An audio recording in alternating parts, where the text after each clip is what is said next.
નમસ્કાર, આપ જોઈ રહ્યા છો નેશન પ્લસ ન્યૂઝ. હું છું આપની સાથે હેતલ ગોવિંદ.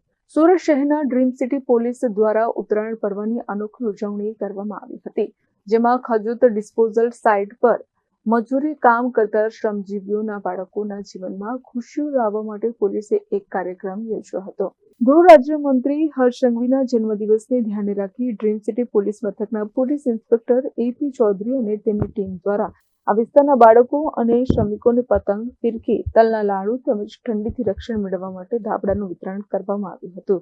પોલીસ ઇન્સ્પેક્ટર પોતે બાળકો સાથે પતંગ ચગાવતા નજરે પડ્યા હતા. ખાકી વર્દી પાછળ રહેલી સંવેદનશીલતા જોઈને સ્થાનિકોએ પણ પોલીસની આ કામગીરીને બિરદાવી હતી. પતંગ ઉડાવતી વખતે બાળકોના ચહેરા પર જે અનોખો આનંદ જોવા મળ્યો હતો, તેણે હાજર પોલીસ કર્મચારીઓના ચહેરા પર પણ સ્મિત લાવી દીધું હતું. Bureau report, nation plus news, Surat. સમાચારોના સતત અપડેટ મેળવવા માટે અમારી નેશન પ્લસ ન્યૂઝની યુટ્યુબ ચેનલને સબસ્ક્રાઇબ કરો, બેલ આઇકન દબાવો અને જોડાયેલા રહો ફેસબુક, ઇન્સ્ટાગ્રામ અને ટ્વિટર પર.